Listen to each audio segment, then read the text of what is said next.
Welcome to the Growing Green Landscapes Podcast with Jeremiah Jennings. While still in his early 20s, Jeremiah already runs a successful six-figure lawn maintenance company.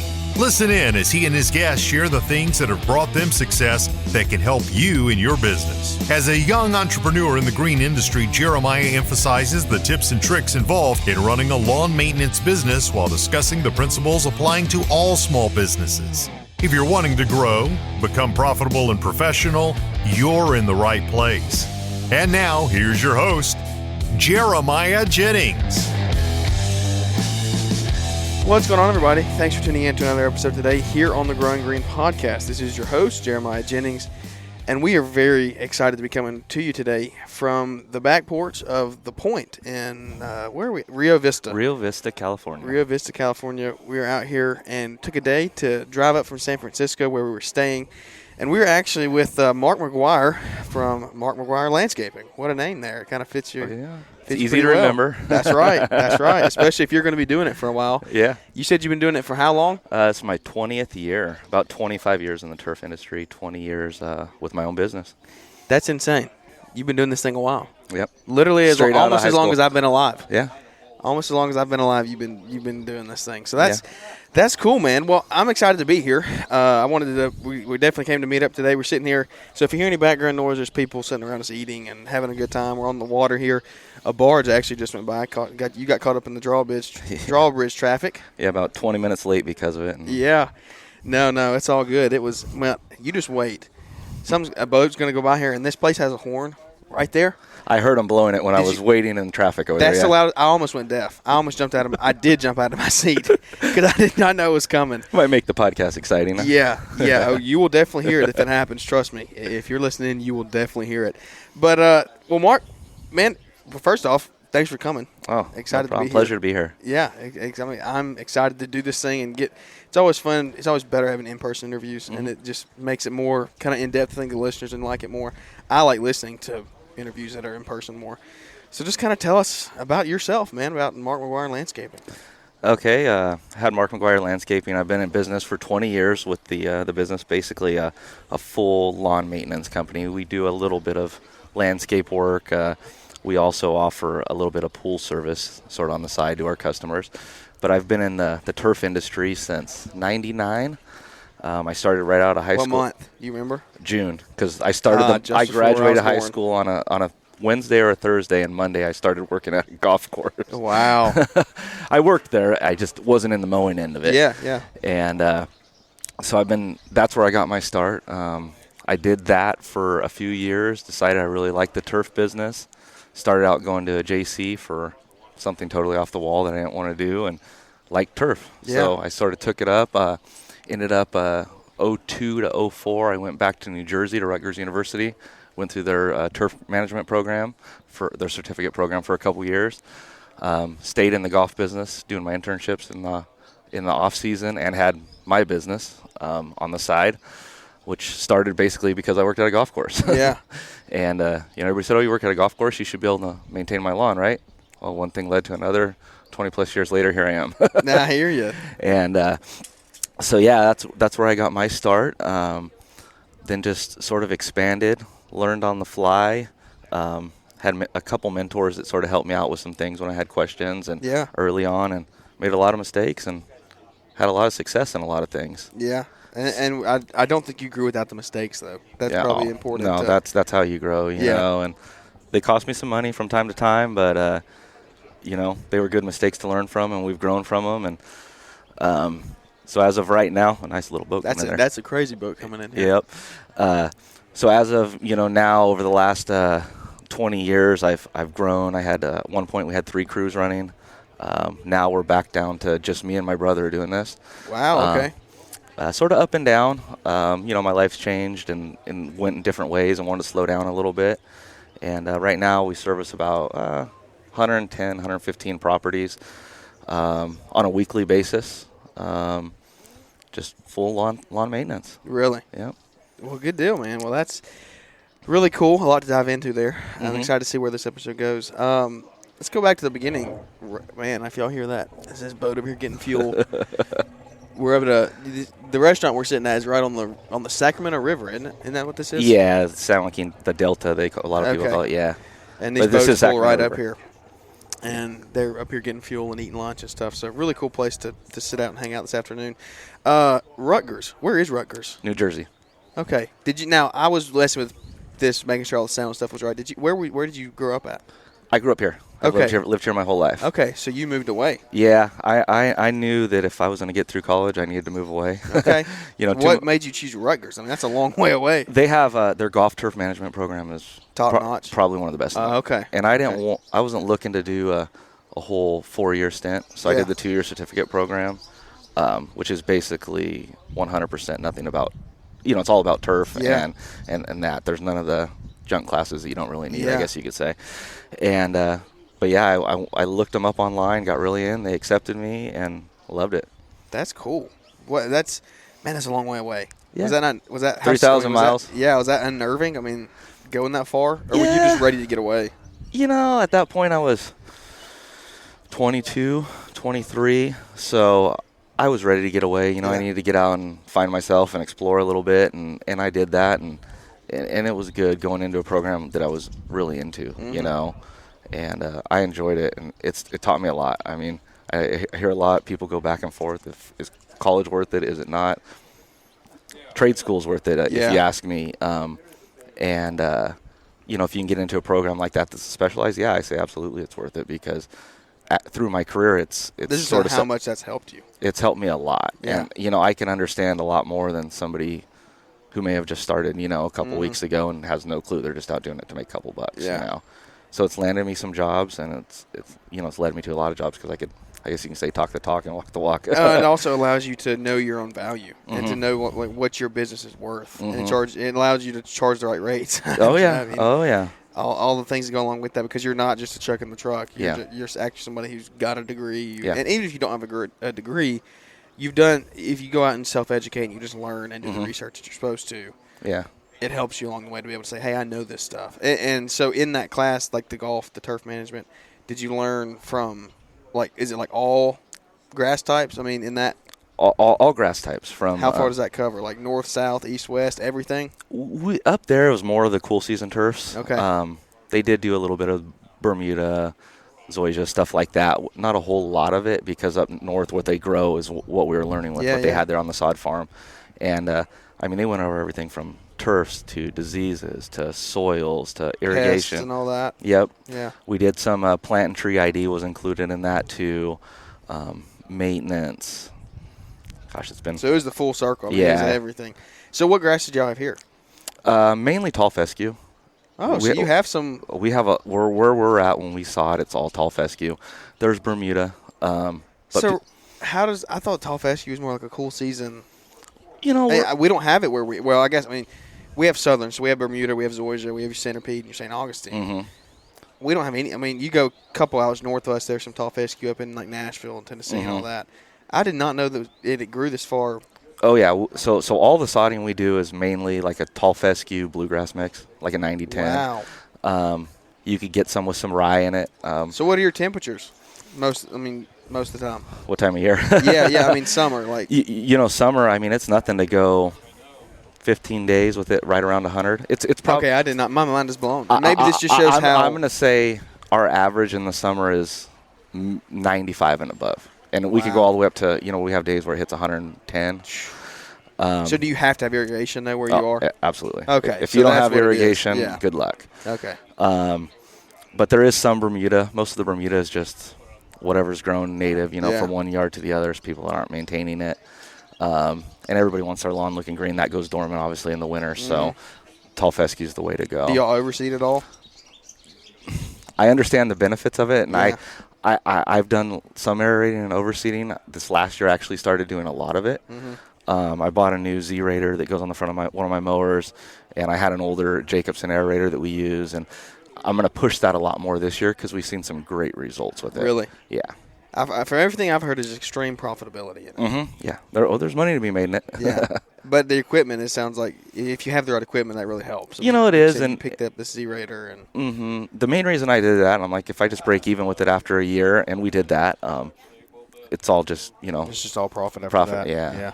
Yeah, I see that. That's really cool. I guess that just shows my lack of knowledge of grasses, grass types. I did not know tall fescue grew in hot climates like that. Oh, yeah. Well, I'm going to try to get it down in Alabama then, because I love. So how tall are you cutting it? We're 2.5, 3 inches. Okay, so you're cutting it short though. Shorter, like shorter. Yeah. Like that's what we cut our stuff on. And I used guys up north cutting it on 4. I mean 3.5 and 4. Mm-hmm. Now last year past, I have some people that were wanting it around 2 inches. We've sort of raised the bar a little bit to take it up a little higher because it helps hold the moisture. We haven't had the most rain here the last few years, and I just think it holds the moisture better and does a little better. So even though you're cutting it that short, are y'all still on weekly schedules? Does it grow so fast you have to have it? Absolutely. Okay. Only time, our general year, we're weekly maintenance from, say, March 1st to right about Thanksgiving. Wow, y'all go early. And then with the mowing. Yeah. And then basically December, January, February, what we do with our clients is 1 week we're mowing just to clean up leaves, debris, that sort of stuff. Mm-hmm. The weeks in between we're doing our pruning, our crepe myrtles, our roses, just shaping all of our hedges. Yeah. There's a lot of that work to be done, so we try really hard to get all that caught up in the winter and then to get ahead for the summer. Yeah. So you have the crepes and everything where y'all are. So it sounds like we're in a pretty similar climate then. I mean, we don't get quite as hot, but a lot of same plant types except for the tall fescue. That blows my mind. I'm jealous. So it stripes and everything good where you are then. Yeah. Summertime, depending on the water. So what is the? I mean, your grass types. You know the science behind that. Why does it? I mean, do you know why it doesn't? Why do we not have it in Alabama? I mean, is it? I hear of a lot of guys. They have it up north. They have it in like the very, very top part, but it does not come below Huntsville, which is like an hour, 30 minutes below Tennessee. I mean, the Tennessee line there, and that's where it starts. I mean, in the winters they get to, I don't know, low 20s. I mean, mid 20s, mid 30s. And it could be a lot to do with the diseases and stuff too. I don't know exactly where you're at with that. If you got the high humidity, the disease pressure goes up. You got to watch it. The Bermuda pretty much can't kill that stuff. Yeah, oh my, that's all we have. Yeah. Essentially. I mean, it's Bermuda 90% of the time and Zoysia the rest. Yeah. Any sod we install, I'd like to sell Zoysia. Yeah. I mean, I don't like putting Bermuda in, but people do it because it's a cheap option. Yeah. As opposed to. It's crazy because I look at all you guys sodding back there and I just see, rolling out, looks like dead grass to me. You know, if I rolled that out, they'd be kicking me out of their yard. Really, yeah. And especially this time of year. There it is. There's the whole. Yep. Praise God we have these headsets on. It wasn't near as loud. Because without that headset, it was still loud. You would have jumped out of your seat. But, man, that made me lose my train of thought. Oh, this time of year, if you were sodding, let's see, this time you're starting to green up. But if you weren't sodding overseeded Bermuda a month ago, it was brown. It was dead. Yeah. I mean, everything about it was brown. But it does fine. I mean, we threw out some centipede that was brown a month and a half ago. And now it's green. Yeah, it just takes off, huh? Yeah. Yeah, so that's crazy how all the different climates and everything goes on with it's different everywhere you go. It is. And I'm interested to see Luke that we have coming on later here for the podcast. He's in Sacramento. And I'm excited to see where his climate is. We actually, some guys were sitting in here eating, and I was talking to them before y'all got here, and they were saying they're from Sacramento and talking about them down here fishing and everything. So really cool to see everybody from different places. Oh, yeah. And that's why I like doing this stuff is you get to meet so many people from so many different places. And I don't know. Without social media, it doesn't happen. That's kind of something we just talked about in the last podcast we had is without social media, you wouldn't make near the connections you make now. And kind of walk us through maybe your social media. You're almost at 10,000 followers. I mean, how long have you been on there? This is crazy, okay? I started that about a year and a half ago. Really? Just as a joke to my kids, because my kids are all on TikTok. Yeah. I have 3 kids. They make TikToks for our cats and all kinds of stupid stuff, right? And so I started, and I said, I can get to 1,000 followers before you guys did. And it took me about 2 weeks. Well, then I started, finding people on there, listening to the podcast. Things motivate me, And after being in this, I needed to go a different direction with it, and just to get that motivation. And so I started it that way, just started sort of documenting my journey. And, showing people what we do. So I didn't know if it would lead to more business or just friendships, like what's happening here. And so that started, about a year ago. Real stagnant, sort of just little growth, a few followers here and there. Started doing reels a couple months ago. Okay. I'm not even going to lie. Probably 3-4 weeks ago, I was at 2,000 followers. No way. And it so is it blew up that fast. just crazy how the reels do. And I just do it. My brother works with me, and I do it as a joke to him most of the time to make stupid little reels about him. And, hey, I'm doing this. He's like, you're crazy, you're doing this. Like, got to do something to pass the day, make these reels. Yeah, some of them you might. The algorithm picked them up. The algorithm picked them up, and it's insane. I mean, the way it's been the last. You're almost. I checked before you got here. You were like 9,600 or something like that. We were probably close to 10,000. No, I think it was 99.6 or something like that. I don't know. I could look you right now. You were pretty close. You were very close. We're at 10K now. You're kidding. That was in the last 30 minutes. I swear I pulled this up 30 minutes ago, and you had like 9,900. So I want to show you just the last week. Like, you could tell, like, my followers in the last week are up, like, look at the numbers on that. 450,000 accounts reached in the last 7 days. Yeah. Oh, my goodness. Yeah. Just. Yeah. No, you did. It's at 10K now. Yeah. Okay, that's so we're here celebrating, right? Well, yeah, there's a celebration for you, man. You just hit 10K live on the podcast. Did you even think that was going to happen? I had no idea. I mean, literally a week ago, I went over 3,000. I told my wife, I'm like, I have no idea where these followers are coming from. Yeah. I don't know who they are. Half of them probably don't pay much attention, but. Well, I mean, man, let's get into that. Get into the reels. There you go. I honestly think that's where it's all at on Instagram. Let's talk about it a little. Man, you just passed 10,000 followers live on the Growing Green podcast. This is awesome for me. This is really cool. Well, Matt, where do you think you're going to take it? I mean, have you put any thought into it at all? None. It's just like I said, I've done it for fun. I mean, and I really. I love, I've connected with all you guys that do the podcast. Yeah. I love listening to that. I love seeing the pictures of the stripes. I love when you put something up there and everybody's like, that looks cool. It makes your day go by and it makes it good. And there's obviously always people on there that have something to say about it, but you just got to let that go. And have you gotten a lot of messages and stuff as it's grown up, as it's blown up? You get a lot of like spam messages and you let it go. And then I've had a few like just comments. It's like we post a little video edging just for fun. Yeah. And it takes me, not kidding, probably all those reels. I probably have 30 minutes into doing the 30 reels that I have up there. Yeah. And it's just for fun, and who knows where I'll take it, you know what I mean? Man, you just started a new business sitting here out on the back porch. I mean. I'm good. That's crazy. But you never know. Never say never, I guess. Yeah, that's right. Well, so you said, let's talk about some actual business stuff. Okay. This has been a fun conversation. Let's try to get a little bit of value here out to the listeners. Let's talk business. I mean, you said you've grown. You've kind of been in multiple different stages. You started out and you kind of grew to, what'd you say, 3 crews? Yeah. We had 3 crews running. Yep. So what has been the evolution of your company? How did you kind of grow, and then what was the reasoning in scaling back down? So I started the company in 2002. I went full-time with it then. Went back to work at the golf course. They made me an offer I couldn't refuse, and I went to be the assistant superintendent. Did that for a few years. Still had the business on the side. I kept, 25, 30 solid accounts. Yeah. We would just, I'd work from 5 to 2:30. I'd get off at 2:30, and I'd go out and grind till 8 o'clock at night. And I used to have 35 guys under me at the golf course when I was assistant superintendent, and employees are tough. Yeah. They come and go. My thing with my business, I've always taken it sort of where the employees were at the time. And I had a really good guy that I lost a couple years ago. He moved away, and he was with me for about 12 years, so we grew it up a bunch. We got some. Everything was clean, smooth. 12 years, man. Yeah. That's a long time for one guy. Mm-hmm. And I had another guy that was with me for about 5 or 6, and he moved on. He actually went back into the golf business. That's where I met him at. And so and I've had other guys that have came and gone in between, and we've always just had a lot of maintenance. So the landscaping end of it's always been an extra. We do a little mulch, some sprinkler installs. I sub out my concrete work. We'll do stuff like that if somebody needs it. But we've just sort of gotten to a point now where we're comfortable with where we're at. Yeah. The work's steady all the time. We're probably 95% residential, just a few commercials. Yeah. I've sort of stayed away from that unless it's a customer that I personally know. Just I don't want to have to rebid something every couple years. That's right, man.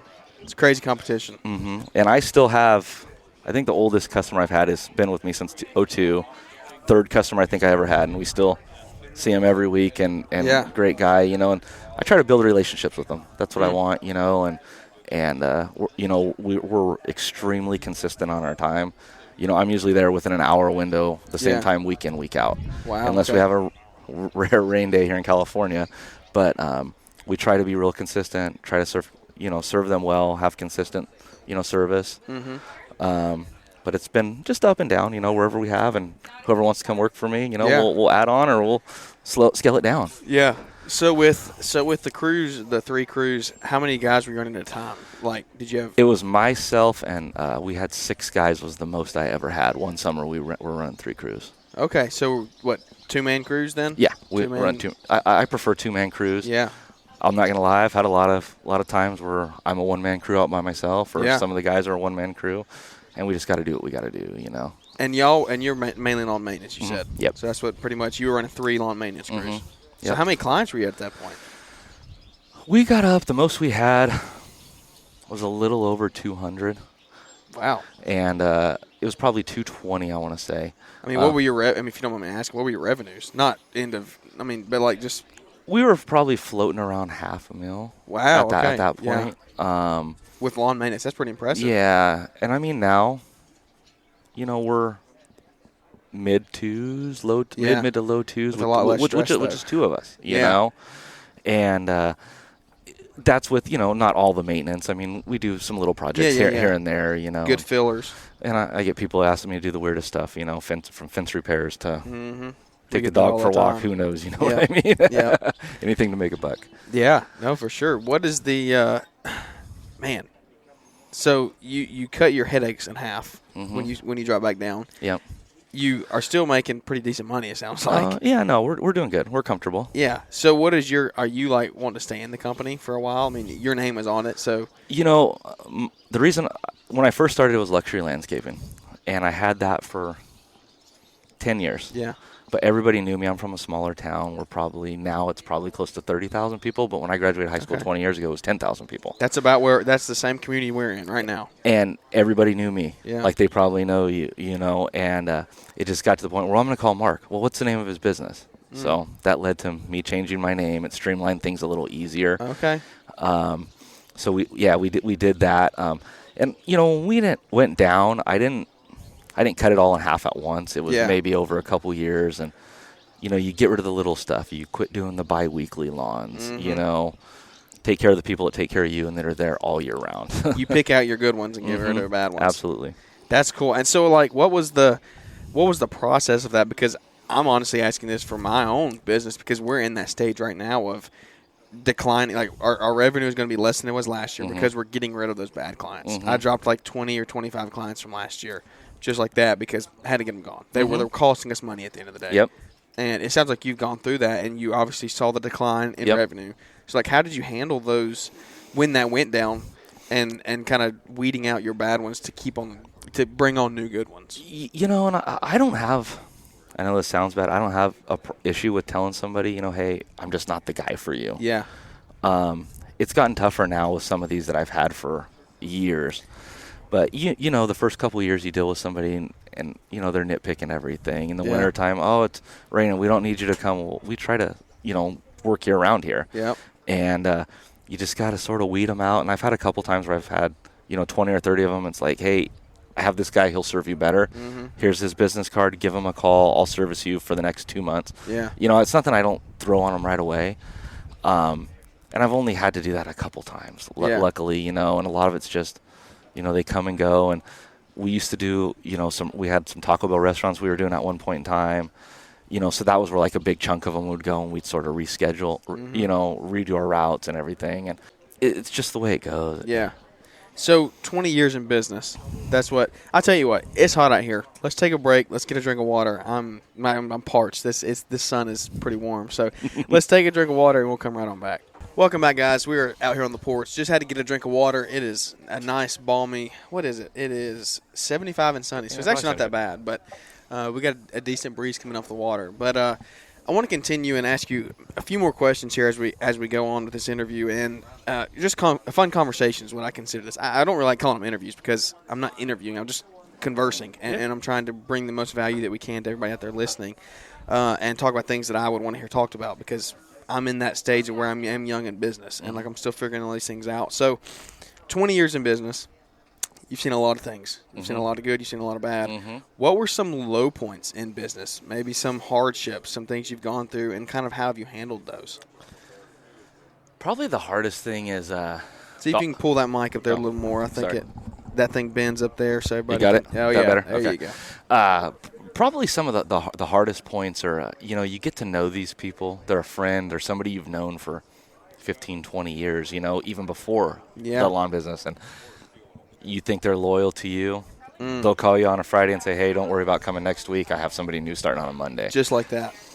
And those are always the low points when you think you're, You think you've built those relationships. Yeah, exactly. Earned the trust. Exactly. And you don't even get the courtesy phone call like, hey, Mark, can you do this differently? Hey, do you think the guys could spend a few more minutes? We're good. Thank you so much. And, those are some of the low points. We've had equipment breakdowns, had one a couple days ago that set me back a little bit. And what was it? What happened?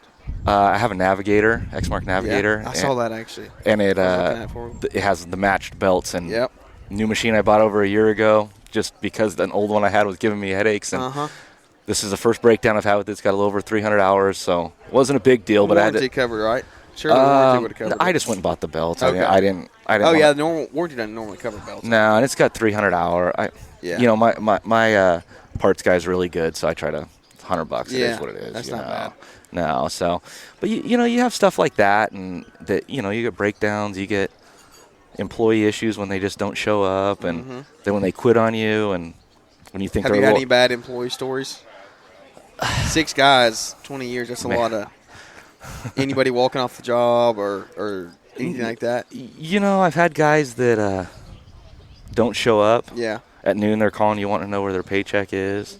Really? It's like, you could have came in. I would have paid you, at least be courteous with me, If you tell me, hey, Friday's my last day, I'll have a check waiting for you, I'm not going to. Not going to not pay you. Yeah. No, absolutely. But, there's been some things, up and downs, and that's just the way it goes with those guys.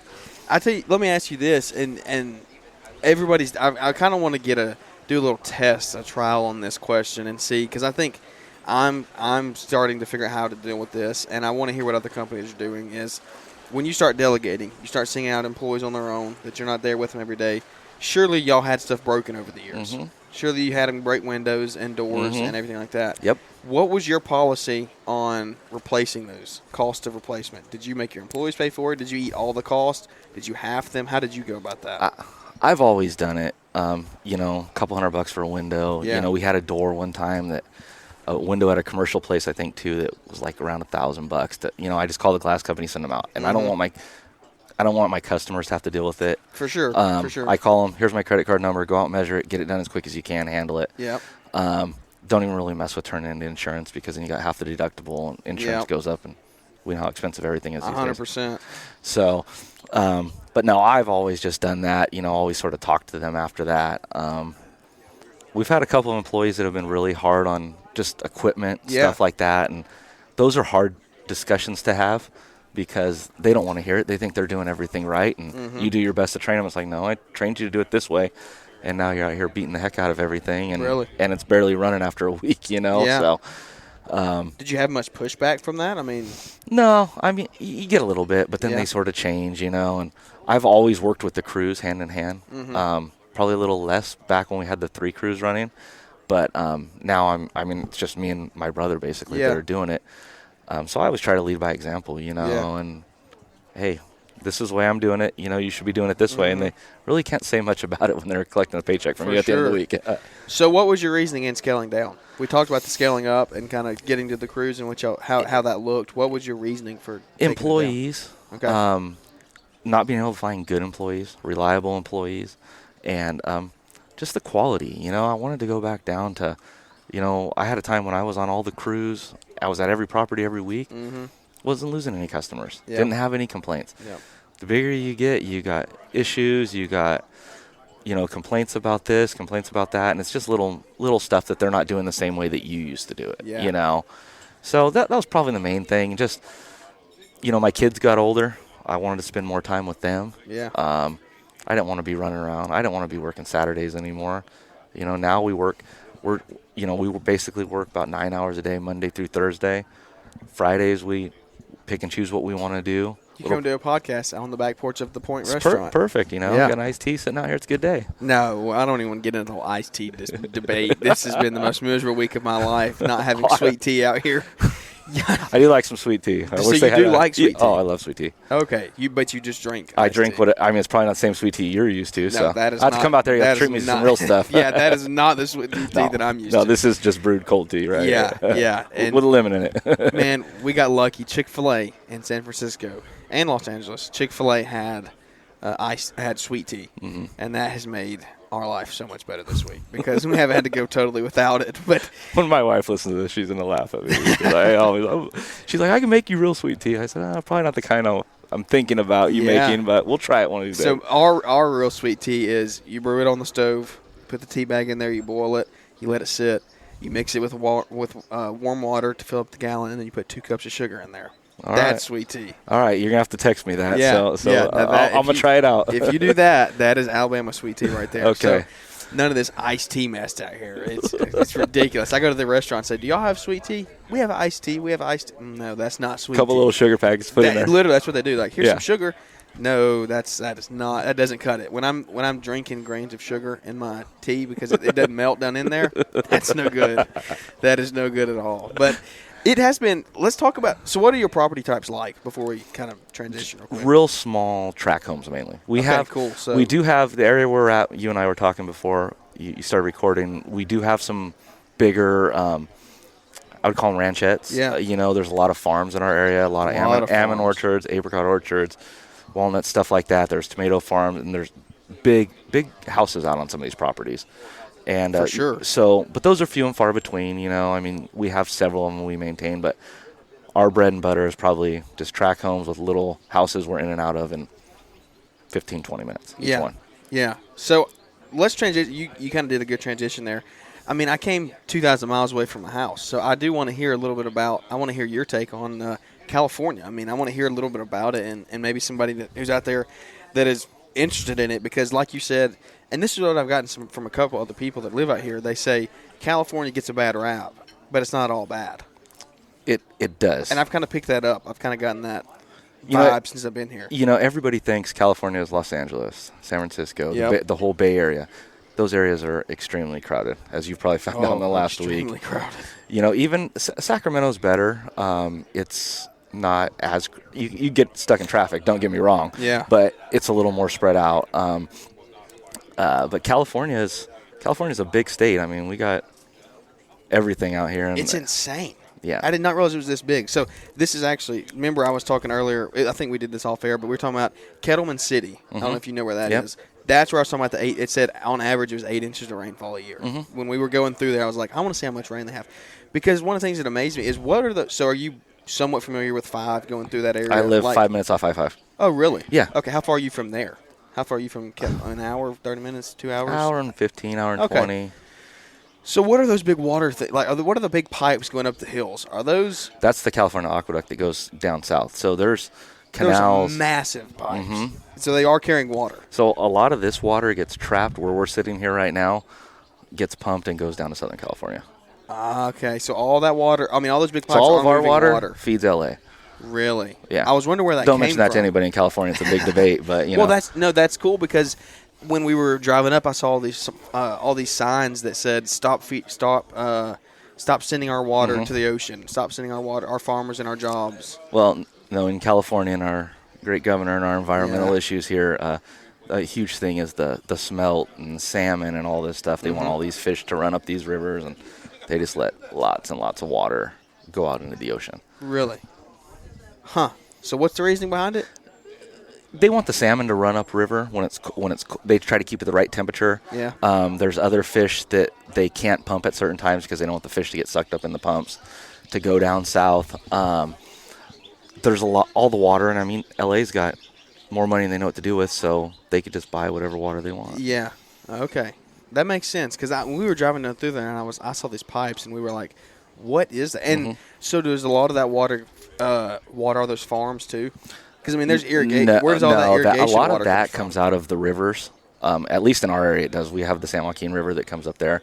A lot of the water gets pumped out of the river. My dad actually used to work for an irrigation district down there, And it's an irrigation company in that area is crucial. Well, they were vital. He worked for the state, and they would provide the water to all the farmers. And like this So, year, like, that's this the year they're biggest- probably getting 10% of whatever they're supposed to be getting. It's crazy. Yeah. And then you see all these reservoirs and this water going down this canal, and Yeah, it all flows down to Southern California. We went over multiple aqueducts, and that was Yeah, that's what. There's two main ones that run down there. yeah. Huh. Well, that is cool. This has been a very informational podcast. Even if And not for if you everybody want to else, talk for me. about irrigation is huge here. And Talk about it. East Coast, I see people up in the Midwest and beautiful lawns. Well, Yeah. you guys are getting rain all summer long. You don't need it. Yeah. We had rain a couple weeks ago here. We probably won't get a measurable amount again until October. Really? Yeah. So when you say measure, what, like less than an inch? Yeah. We You might get a shower. but June, July, August. If we get a 1/10 of an inch, I'd be surprised. All summer long. Really? All summer long. That's insane. So are there limits on irrigation watering? Oh yeah, like the town where we're at, you can water 3 days a week. Okay. But How long? They're- how many, they're- what, 30 minutes a day? they don't say that. This Okay, is so where they don't put a. the city just says you can water your odd number. You can water Wednesday, Friday, Sunday, or you can water Tuesday, Thursday, Saturday if you have an even number address. And it's interesting because that's an ongoing debate. You see cities and they're just watering like crazy, and they give out notices if you're overwatering, or they see water running down the street and all that. But it's a huge obstacle for us, and it's a huge part of our business in the summer to keep these irrigation systems working. And Well, without it, you lose your lawn in a And- week. maybe even less than that. Really? Yeah. Oh yeah. If So you it's go that if you crucial. go without a week, it's turning brown. Wow. And if you go, a few days, if you're trying to water on Sunday and then water again on Thursday with some of the grass, yeah, it might be looking a little brown, turning That's over a little bit. crazy. That is crazy. I did not realize. I mean, it makes sense because when we were in that desert floor where all those up 5 where Yeah. all those farms are. Is that? I mean, I say the desert floor. Is that okay to say? I mean, is that? Yeah, That's I what it don't looked know. like to me because when we came out of Los Angeles, we went up this massive mountain and then climbed down, and then we were just. we went over the grapevine. Then that's Yeah. what I guess so. Yeah. We went over that and we were in a hole for like a couple hundred miles. We were just flat, just as far as you could see, flat. Yep. And so I was like, it felt like a desert.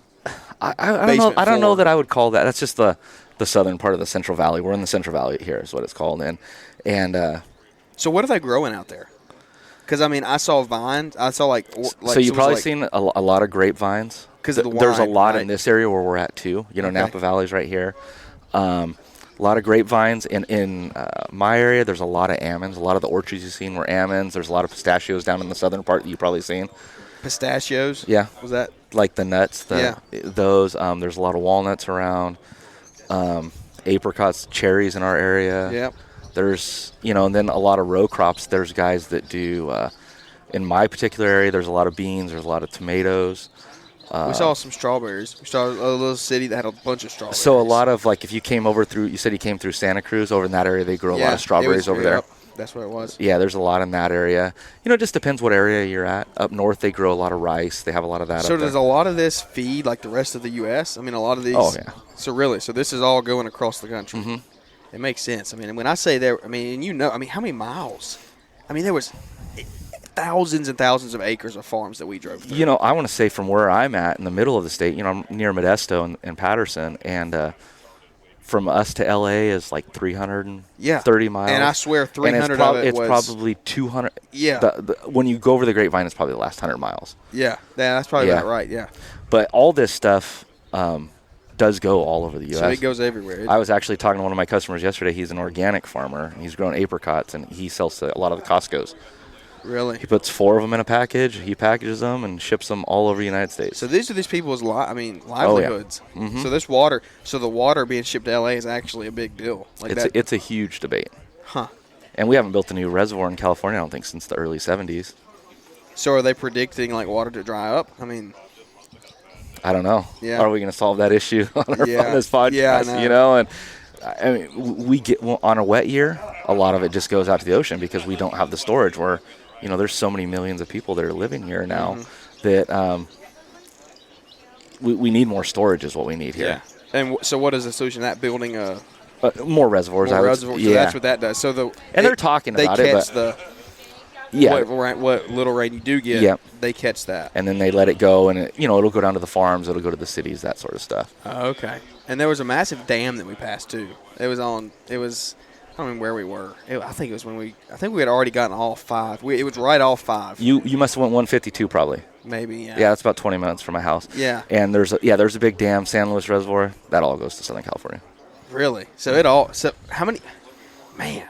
So it just amazes me. I'm telling y'all guys, if you could have seen the pipes going up these mountains. Yep. I mean, it was insane. I could not fathom how much water went. I have a friend that works for the department, the water department, and I'll send you some pictures. He posts them on his Facebook and his Instagram of all the pumps inside of these facilities. That's what I want to see is the pumps. It is crazy what they have inside of there. And, I mean, I forget how many thousands and thousands of horsepower these pumps are to move all this water. Well, when we were in L.A., I was thinking that exact thing. I was like, where does this water come from? I mean, the infrastructure from that city just blew my mind. Yeah, and they get a lot from, like, the Colorado River, too, coming through, like, Vegas, I think, down that way. Yeah. And then a lot of it comes from up north, Huh. It's a huge debate here in California. Yeah. Well, that's interesting. Well, now if you wanted to get caught up on the irrigation and the water problem in California, now you know. So you never know what we're going to get into here on the podcast. But well, man, this has been really fun. It's been an honor to get to hang out, and thank you for coming up and hanging out for a little bit and hopping on here. Is there anything you want to talk? I mean, leave us with anything in particular that you want to discuss? No. This has been fun. I mean, I like talking, as you can tell, and I mean all this stuff, and I've been around some of it, and I have my views, and I'll hold back on some, and I'll say some, Yeah. But I mean, I love what I do. The whole irrigation thing is huge in California, and I don't think anybody that doesn't live here realizes how big of an issue and what we have to go through. Just what's your livelihood too? That's the thing. I mean, well, yeah, and that's the thing. They we go through a drought and they shut us off. I mean, what am I going to do? Yeah. I clean a few pools here or there. Hopefully, let them, keep those things full. Yeah. But I mean, yeah, there's a lot that depends on a lot of this stuff, and so you're actually caught up in the politics side of things. You have to be. Not caught. When I say that, not caught up in politics side of things. I mean, you have to because I think about to myself how many people actually go out and vote for your local elections and stuff. How many people actually do that? Not a lot of people. But in your case, it's kind of important that homeowners do educate themselves and business owners like you talk to other business owners and a lot in the of community. my customers. I mean, it affects me, but it also affects a lot of my customers and these big farmers and stuff. And it's a hot debate. Yeah, it's going to be some interesting time coming up here in the next 6 to 8 months. In the primaries coming up in what is that, fall, November or something? Yeah, I think November. Yeah. So that's going to be crazy. I don't think much is going to change here in California. Really? You think y'all are stuck for a while? We're down in that water right there is about where we're at. If I can leave, I'd leave. Yeah. Where would you go? We're actually thinking East Coast eventually. Really? At some point, yeah. How far east? Like South Carolina, like coast, or like North Carolina, Georgia, okay. maybe Texas. There's a lot. Paul down in Atlanta. Yeah. There's a lot of people from our area that are moving to Texas. That area. Texas looks cool. We were talking about that yesterday, where we would move if we didn't live where we lived. Texas was high up on my list. Yeah, we own 2 properties here. The second one's almost paid off now, our primary house, and it's. If my kids weren't in high school, we would probably be selling everything right now because the market's just crazy. So it's hot out here too. It's insane right now. Yeah. When everything's $80,000 to $100,000 over asking. That's insane. Yeah. On an average house. So what is an average house out here? But before we wrap this thing up, because we were on. So Bay Area, where you've been the last few days. You'd probably be hard pressed to find anything under $1 million. Oh, everything that I looked, we would drive by a house, and I'd be like, oh, let's look that up on Zillow or something. $3 to $5 million. Oh, every house we went past. Oh yeah, something like really nice. I mean, I'm saying bottom of the barrels, on $1 million, $2 million, whatever. Like I don't the bottom of the bottom. I can't even fathom some of the money that these people are spending. Yeah. But my area where I'm at, most houses are $600,000 to, Okay, that's an expensive house. I mean, that's expensive. And all the way up, if there's land with it, to $5-10 million.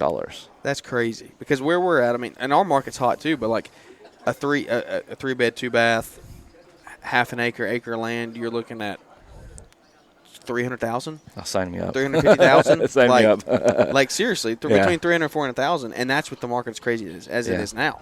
People asking price and everything like that. So it's blown my mind seeing the price differences out here. $6 a gallon for gas. And I'm just it's just the cost of living here is insane, and and just the work, it's super fast paced. And Everything one of my fast. huge challenges, I didn't really get into it, is there's so many guys out here that work, they get laid off, they want a different job, and next thing you know, they're in the landscape business. Yeah. Just pick up. I want to slow down a little bit. I don't want to work as hard as I do eventually. So that's probably the main reason we'd eventually leave. Would you start another company out there? I say no, but I probably would. Yeah. I get bored sitting around. I'm an Yeah. outside person, Yeah. I got to be outside. Hey, there's some nice golf courses out there. Hey, and You that's can move to South not- Carolina and That's what I've thought about. work on some of the best golf courses in the country. I'd love to, and just get back into that. And Is that something that you have to do, like continuing education? Would you have to go back to? no, I could get back on and run a golf course right now. Really? And I'll say it. There's nothing better than being out on a golf course. It's peace and quiet. Yeah.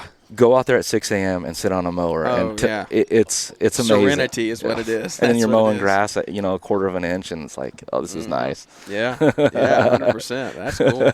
It's fun. That's good stuff. Well, I think we should do an Instagram follower check before we wrap this thing up. Here you go. I want to see in the last 30 minutes what your Instagram has grown to, because if y'all missed it earlier on in the show, Mark broke 10,000 live on the podcast.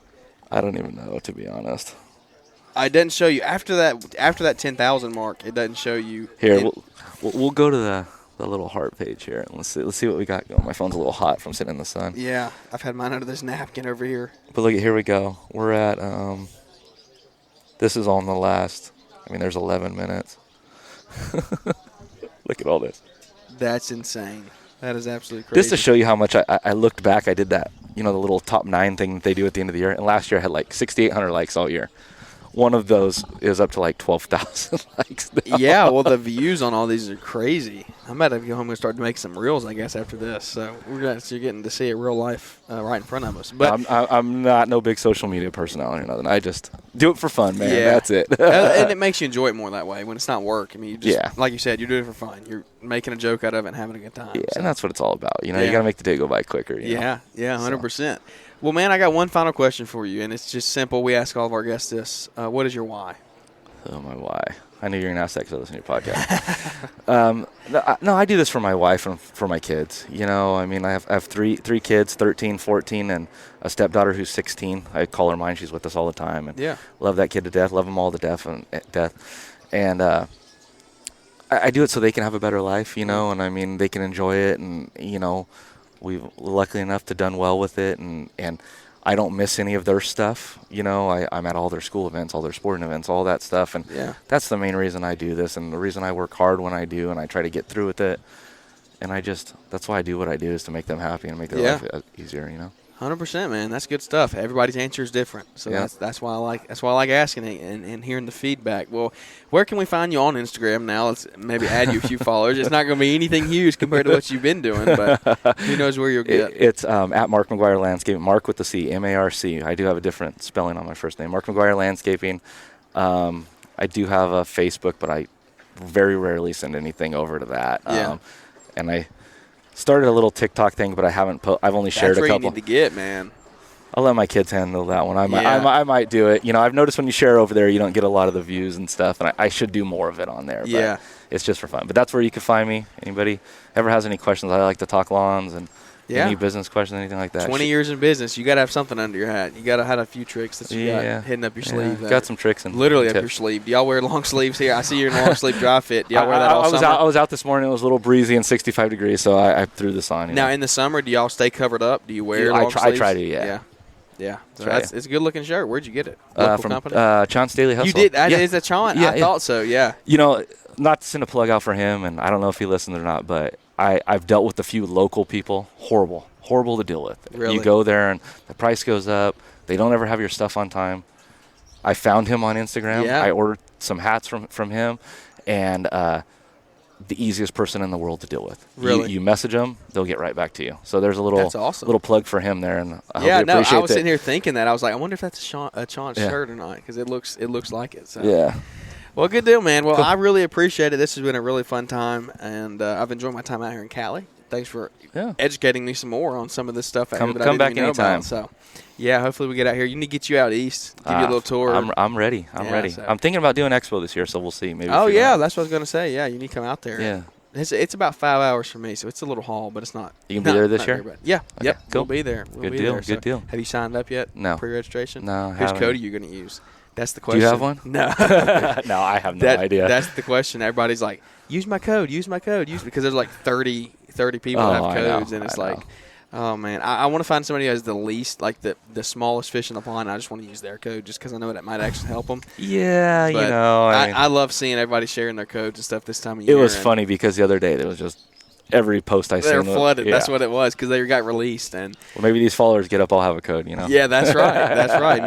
Maybe. So, well, good deal, man. I appreciate you coming on and spending your time driving. I know you drove a little bit to get here and got hung up in traffic and everything. So, it's been an honor and a joy to get to come to you today from sunny California, the Point Restaurant here in Rio Vista. Is that where we are? Yep, Rio Vista, California. Good deal. Well, I appreciate it. We look forward to catching up with everybody here on the next episode. Thanks for tuning in to the Growing Green Landscapes podcast. We know you have many other podcast options to choose from, and don't take it for granted that you chose to spend some time with us today. You can connect with Jeremiah Jennings at Growing Green Landscapes on Instagram or use the link in the show description. Don't forget to smash the follow button on the podcast and leave those 5-star ratings and reviews. We hope you crush it in your business and hope to catch you on our next episode.